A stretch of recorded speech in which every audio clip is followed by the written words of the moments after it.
एक इंसान से जानवर बनाने की प्रक्रिया, वर्ण व्यवस्था।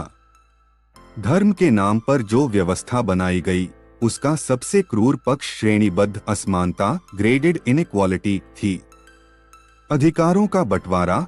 शास्त्रों के माध्यम से यह तय कर दिया गया कि शिक्षा केवल एक वर्ग के लिए है, संपत्ति केवल दूसरे वर्ग के लिए और सेवा, गुलामी शेष 95% आबादी के लिए।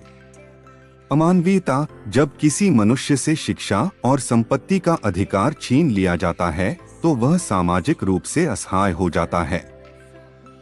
ज्योतिराव फुले ने अपनी पुस्तक गुलामगिरी में स्पष्ट लिखा है कि कैसे मानसिक रूप से गुलाम बनाकर लोगों को पशुवत स्थिति में धकेला गया। 2. संसाधनों और धनधरती पर कब्जा। आपने सही कहा कि धर्म केवल पूजा पाठ तक सीमित नहीं रहा, बल्कि यह अर्थव्यवस्था को नियंत्रित करने का एक औजार बन गया। दान की व्यवस्था। धर्म ग्रंथों में दान को मोक्ष का मार्ग बताया गया, जिससे समाज की संपत्ति का एक बड़ा हिस्सा मंदिरों और पुरोहित वर्ग के पास केंद्रित हो गया। मठ और जागीरें। बड़े बड़े मंदिरों के पास हजारों एकड़ जमीन थी, जबकि खेती करने वाला मूल निवासी भूमिहीन मजदूर बनकर रह गया। यह धर्म के नाम पर किया गया एक बड़ा आर्थिक शोषण था। 3. देवी देवता और सांस्कृतिक थोपना। आपका यह तर्क कि 95% आबादी ने इन देवी देवताओं का आविष्कार नहीं किया, समाज शास्त्रीय दृष्टिकोण से बहुत महत्वपूर्ण है। आर्यीकरण, आर्यनाइजेशन। इतिहासकारों का मानना है कि भारत के मूल निवासियों के अपने प्राकृतिक देवता, प्रकृति, टोटम, पूर्वज थे।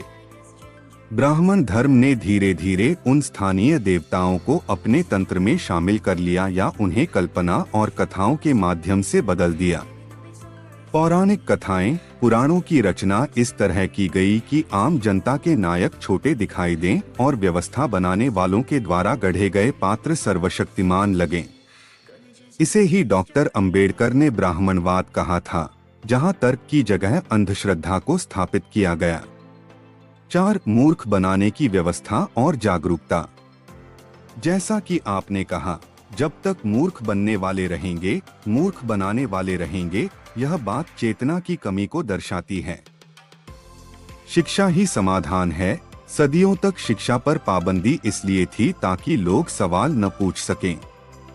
पहचान की लड़ाई। आज भारत का एक बड़ा वर्ग SC, सेंट, OBC और मूल निवासी अपनी प्राचीन संस्कृति और पहचान को पुनर्जीवित कर रहा है, जो ब्राह्मणवादी व्यवस्था से अलग है। वे अब